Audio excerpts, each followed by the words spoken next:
अस्सलाम वालेकुम, मैं हूं हसाम रहमान और आज का हमारा टॉपिक है कंडीशंस ऑफ ग्रोथ। पौधों के अंदर ग्रोथ की कंडीशन, कुछ पौधों में ग्रोथ के फैक्टर हैं जो कि एक्सटर्नल होते हैं, एक्सटर्नली पौधे की ग्रोथ को इफेक्ट करते हैं। मसलन उसमें आ जाते हैं temperature, light, oxygen, carbon dioxide, water and nutrition. इस लिस्ट को आपने मेमोराइज करना है। इसमें 6 चीज़ें, पहली जो टेम्परेचर और लाइट है, ये क्या है, ये एनर्जी की किस्में हैं।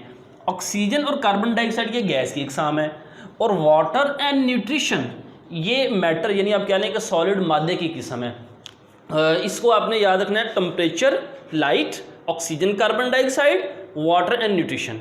और कुछ फैक्टर हैं जो इंटरनली इन्फ्लुएंस करते हैं, मसलन हार्मोन्स एंड विटामिन्स। पहले हम देखते हैं एक्सटर्नल फैक्टर। एक्सटर्नल फैक्टर में सबसे पहला आ जाता है टेम्परेचर, दर्जा हरारत किस तरह पौधे की ग्रोथ को इफेक्ट करता है। तो स्टूडेंट वो कह रहा है कि temperature influence the growth rate in plants. Influence का मतलब टेम्परेचर का असर होता है। अब ये असर कहाँ तक होता है? ये असर एक ख़ास हद तक होता है, सर्टन रेंज। वो रेंज क्या है? 0 to 35 यानी 0 से 35 डिग्री सेंटीग्रेड तक जो टेम्परेचर है, ये पौधे की ग्रोथ पे असरअंदाज होता है, असर करता है। अब यहाँ पे बता रहा है कि टेम्परेचर जो सा है वो रेट ऑफ ग्रोथ के डायरेक्टली प्रोपोर्शनल है। इसका मतलब है increase in temperature will increase the growth rate in plants. अब देखें मौसम ख़ज़ां के अंदर क्या होता है, सर्दियों में टेम्परेचर लो होता है, हम देखते हैं कि पौधों की ग्रोथ रुक जाती है, अक्सर पौधों के पत्ते गिर जाते हैं। लेकिन जैसे ही बाहर में टेम्परेचर बढ़ना शुरू हो जाता है तो पौधे की ग्रोथ भी बढ़ना शुरू हो जाती है। टेम्परेचर बढ़ता जाता है तो ग्रोथ भी बढ़ती जाती है। तो इसका मतलब है टेम्परेचर ग्रोथ के क्या है, डायरेक्टली प्रोपोर्शनल है। और फिर एक ख़ास टेम्परेचर आता है जिसपे पौधे की ग्रोथ मैक्सिमम होती है, उसे हम कहते हैं ऑप्टिमम टेम्परेचर। ऑप्टिमम टेम्परेचर का मतलब है the temperature at which growth of plant is maximum. और ये मुख्तलिफ पौधों के लिए ऑप्टिमम टेम्परेचर भी मुख्तलिफ हो सकता है, लेकिन जो एवरेज ऑप्टिमम टेम्परेचर है वो है 25 से 30 डिग्री सेंटीग्रेड। और वो कम से कम टेम्परेचर जिस पे पौधा ग्रो कर सकता है वो है 5 से 10 डिग्री सेंटीग्रेड। लेकिन याद रहे ये जो असूल है ना कि टेम्परेचर डायरेक्टली प्रोपोर्शनल है ग्रोथ के, ये भी एक ख़ास हद तक है। देखें जब मौसम बहार शुरू होता है मार्च के अंदर तो टेम्परेचर बढ़ना शुरू होता है, तो पौधे की ग्रोथ भी बढ़ना शुरू होती है।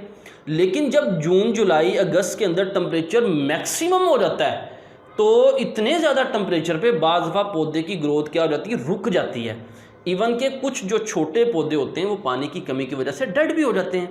तो यहाँ पे बता रहा है एट वेरी हाई टेम्परेचर यानी 35 से 40 डिग्री सेंटीग्रेड पर ग्रोथ स्टॉप हो जाती है, इवन के पौधा डेड भी हो जाता है। तो ये टेम्परेचर। दूसरा इफेक्ट है, जो फैक्टर है वो है लाइट, रोशनी।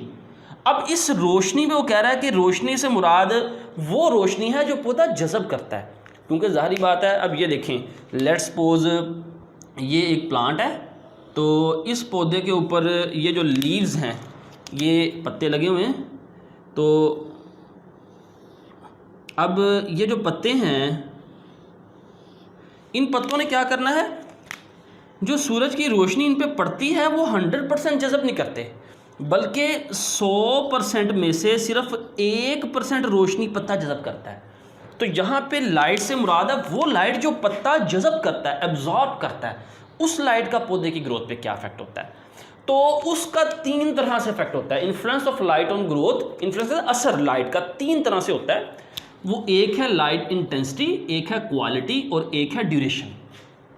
अब सबसे पहले इंटेंसिटी। इंटेंसिटी कहते हैं शिद्दत, लाइट का ज़्यादा या कम होना। अगर इंटेंसिटी ज़्यादा होगी, greater the intensity greater with the number of cell division, यानी increase in intensity cause the increase in number of cell division. जैसे देखें अभी हमने कहा कि जब लाइट इंटेंसिटी ज़्यादा होगी तो उसका मतलब टेम्परेचर भी ज़्यादा होगा ना, तो टेम्परेचर ज़्यादा होगा तो सेल ग्रो करेगा, इसका मतलब सेल डिवीजन बढ़ेगी, क्योंकि ये सारे फैक्टर आपस में सिंक्रोनाइज होते हैं, इकट्ठे काम करते हैं। तो इंटेंसिटी इंक्रीज होगी, सेल डिवीजन बढ़ेगी। फिर हम बात करते हैं क्वालिटी का, लाइट की क्वालिटी का। याद रखें कि ये जो क्वालिटी है, मतलब जो कलर्स हैं, मुख्तलिफ कलर्स वो क्वालिटेटिव फैक्टर्स के अंदर आते हैं। तो हम देखते हैं कि लाइट के मुख्तलिफ कलर्स का पौधे की ग्रोथ पे क्या इफेक्ट है। तो ये जो रेड लाइट है ये क्या करती है, इनहेंस सेल इलोंगेशन, सेल के साइज में इजाफा करती है। ब्लू लाइट सेल डिवीजन में इजाफा करती है, लेकिन ब्लू लाइट सेल डिवीजन को बढ़ाती है, साथ ही साथ ये सेल इनलार्जमेंट को रिटार्ड करती है। रिटार्ड्स का मतलब है स्लोज डाउन, किसी प्रोसेस को कम करना, यानी सेल इनलार्जमेंट को कम करना। और इनलार्जमेंट का मतलब इलोंगेशन ही है, यानी सेल इलोंगेशन, यानी ये एक दूसरे के सिनोनिम्स हैं। फिर अल्ट्रा वायलेट रेज क्या करती है? रिटार्ड सेल इलोंगेशन, ये भी सेल इलोंगेशन को कम करती है। अब ये जो लाइट के मुख्तलिफ हिस्से हैं, ये cell elongation, cell enlargement, cell division, इसको किस तरह कम या ज़्यादा करते हैं? बात यह है कि लाइट पौधे के अंदर मुख्तलिफ हार्मोन्स की कमी या ज़्यादती की वजह से ये पौधे की जो सेल ग्रोथ है इसको कंट्रोल करती है, और इसके बारे में 18 चैप्टर में थोड़ी डिटेल में हम पढ़ेंगे। और ये जो हिस्सा है ये बड़ा ही अहम MCQ बोर्ड के अंदर, इवन के MD कैट के पोर्शन में भी बड़ा अहम MCQ है। इसको आपने याद किस तरह से करना है? यहाँ पे देखें, एक तो जिक्र है लाइट की इंटेंसिटी का, एक जिक्र है ब्लू लाइट का, और एक अल्ट्रा वायलेट का, और एक रेड लाइट का। सॉरी, अब आपने याद इस तरह से रखना है कि जो लाइट इंटेंसिटी और ब्लू लाइट, ये दोनों क्या करते हैं? ये सेल डिवीजन को बढ़ाते हैं। ये क्या करते हैं? सेल डिवीजन को बढ़ाते हैं। और इसी तरह ये जो ब्लू लाइट और अल्ट्रा वायलेट रेडिएशन है, ये सेल इलोंगेशन को कम करते हैं, रिटार्ड करते हैं, यानी सेल इलोंगेशन को, ये भी इलोंगेशन को कम करती है और ये भी। जबकि रेड लाइट सेल इलोंगेशन को बढ़ाती है। इंटेंसिटी और ब्लू लाइट सेल डिवीजन को बढ़ाती है, ब्लू और ultra violet radiation cell elongation को कम करती है, और रेड लाइट सेल इलोंगेशन को बढ़ाती है। इस तरह से आप इसको मेमोराइज कर सकते हैं। फिर हम बात करते हैं लाइट की ड्यूरेशन का क्या इफेक्ट है। बहुत ये बड़ा ही अहम पॉइंट है, इसको नहायत गौर से समझिएगा कि ड्यूरेशन जो सी है, वक्फा लाइट का, ये पौधे की ग्रोथ पे किस तरह से इफेक्ट करता है। वो कह रहा है कि इसका इफेक्ट दो तरह से होता है। एक तो ये इफेक्ट करता है वेजिटेटिव ग्रोथ को, और दूसरा रिप्रोडक्टिव ग्रोथ को। अब वेजिटेटिव ग्रोथ कहते हैं जड़, तना, पत्ते, शाखें, इनकी ग्रोथ में इजाफा, ये चीज़ें कहलाती हैं वेजिटेटिव पार्ट्स।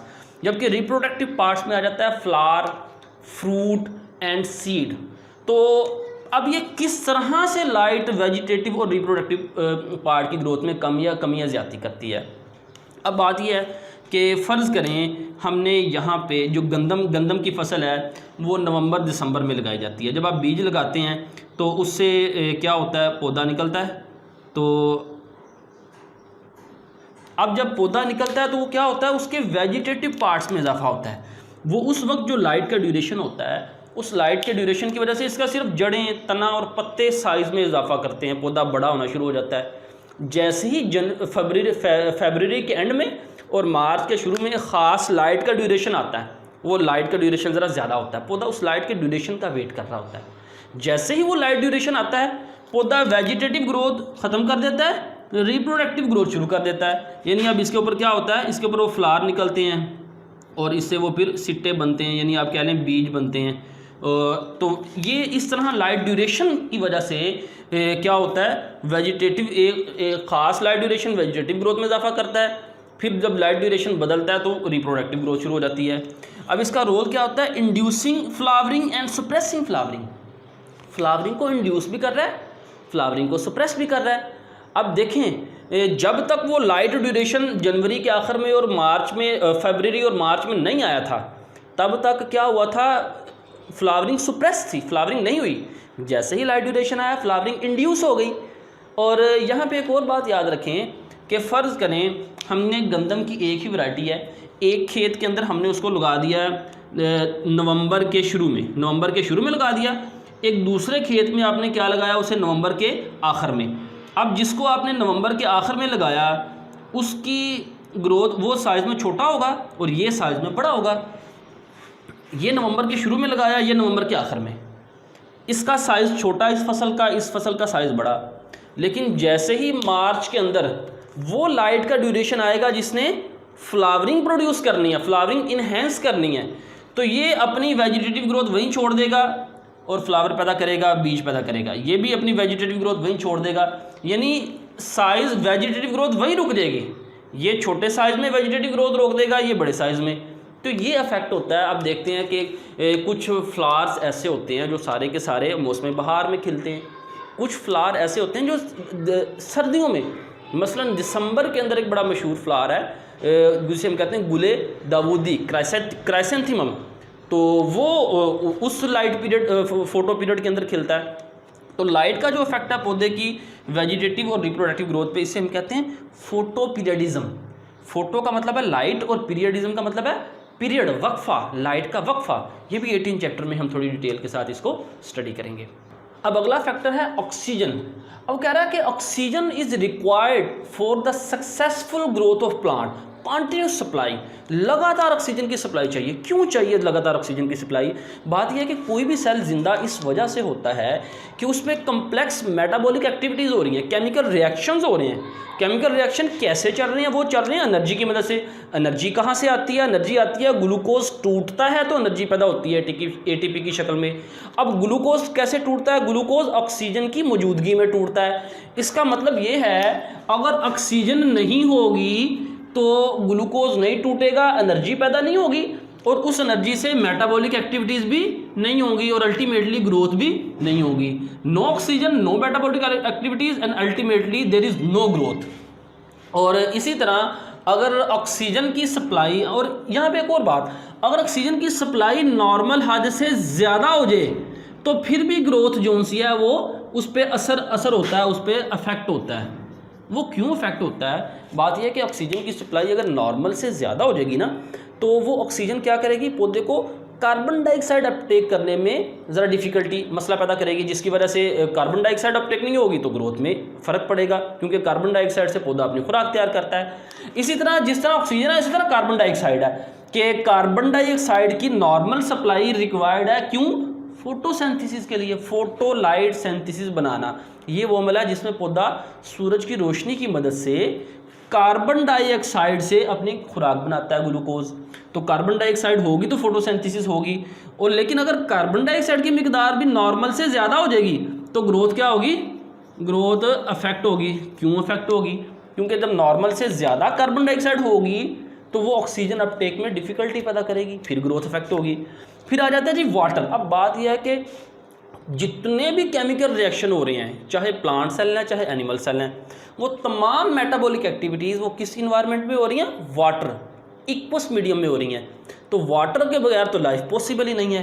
कह रहा है कि वाटर, और दूसरा एक तो वो केमिकल रिएक्शन के लिए ज़रूरी है, दूसरा वाटर को एब्जॉर्ब करके पौधा इलोंगेट करता है, पौधे के सेल साइज़ में इजाफा करता है। और plant growth ceases in the absence of water. जारी बात है पानी नहीं होगा, मेटाबॉलिक एक्टिविटीज़ नहीं होंगी तो पौधे की ग्रोथ सीज का मतलब है रुक जाना।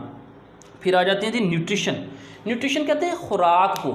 आमतौर पे भी देखें, अगर किसी पर्सन की खुराक अच्छी है तो उसकी ग्रोथ अच्छी होगी, खुराक अच्छी नहीं है तो ग्रोथ अच्छी नहीं होगी। बिल्कुल पौधे को आप खुराक देंगे तो वो ग्रो करेगा, चाहे वो खुराक ऑर्गेनिक फर्टिलाइज़र है, मतलब गोबर वगैरह जब आप पौधे को डालते हैं, गले सड़े पत्ते डालते हैं, या आप उसे फर्टिलाइज़र जो खादों की शक्ल में डालते हैं, वो पौधे की बढ़ोतरी में इजाफा करते हैं।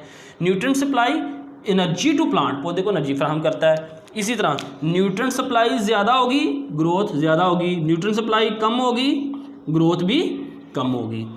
तो ये तो थे सारे के सारे 6 factor, external factor, light, temperature, oxygen, carbon dioxide, water and nutrition. अब हम देखते हैं इंटरनल फैक्टर, अंदरूनी फैक्टर कौन से हैं जो पौधे की ग्रोथ में कमी या ज़्यादती करते हैं। पहला फैक्टर जी हार्मोन्स। अब हमने पढ़ा है कि एनिमल्स के अंदर 2 तरह के सिस्टम है जो राब्ते का काम करते हैं, एक नर्वस सिस्टम और दूसरा एंडोक्राइन सिस्टम। एंडोक्राइन सिस्टम क्या करता है? हमारे केमिकल्स के ज़रिए जिस्म में राब्ते का काम करता है, हार्मोन्स के ज़रिए। इसी तरह पौधों के अंदर भी हार्मोन्स होते हैं। जिस तरह हमारे अंदर कोई ख़ास हार्मोन कम या ज़्यादा हो तो वो हमारी ग्रोथ को अफेक्ट करता है, और इसी तरह पौधे की ग्रोथ भी इफेक्ट होती है। मसलन कह रहा plant hormone influence growth, influence उसका असर होता है। मसलन हमारे अंदर जो थायरॉक्सिन हार्मोन है वो हमारी ग्रोथ एंड डेवलपमेंट को कंट्रोल करता है। इसी तरह एड्रेनालिन जो है वो हमारी ग्रोथ एंड डेवलपमेंट को कंट्रोल करता है। तो प्लांट हार्मोन भी क्या करता है? पौधे की ग्रोथ को अफेक्ट करता है। मसलन वो कह रहा है इंडोल 3 एस्टिक एसिड, जिसे हम कहते हैं IAA, इंडोल एस्टिक एसिड। ये क्या करता है? काज सेल इलोंगेशन, ये सेल को इलोंगेशन में हेल्प करता है। फिर बात करते हैं वाइटामिन्स की। अब वाइटामिन्स हैं क्या? ये ऑर्गेनिक कंपाउंड्स होते हैं, एनिमल्स में भी होते हैं, प्लांट्स के अंदर भी होते हैं, और इनकी थोड़ी सी मिकदार नॉर्मल ग्रोथ के लिए बड़ी रिक्वायर्ड होती है। मसलन अगर हमारे अंदर विटामिन ए की कमी हो जाती है तो हमारी आंखें जो सी हैं वो कमज़ोर हो जाती हैं, देखने विजन पे उसका इफेक्ट होता है। विटामिन डी से हमारी हड्डियाँ कमज़ोर हो जाती हैं। तो अब कह रहा है कि vitamins are organic compound produced in the plant, ये पौधों में पैदा होते हैं। कब पैदा होते हैं?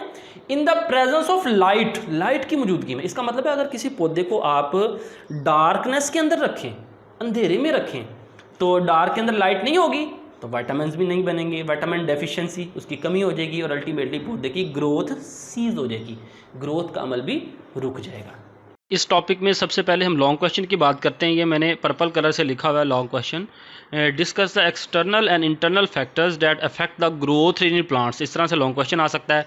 फिर शॉर्ट क्वेश्चन में नंबर 1 पे देखें, in list external and internal factors that affect plant growth, तो नंबर 1 से नंबर 1 तक इसका जवाब होगा। Number 2, how does temperature influence on plant growth, ये नंबर 2 से नंबर 2 तक। फिर देखें MCQ जो बनते हैं वो मैंने MCQ के तौर पर मार्क कर दिए हैं ये सारे।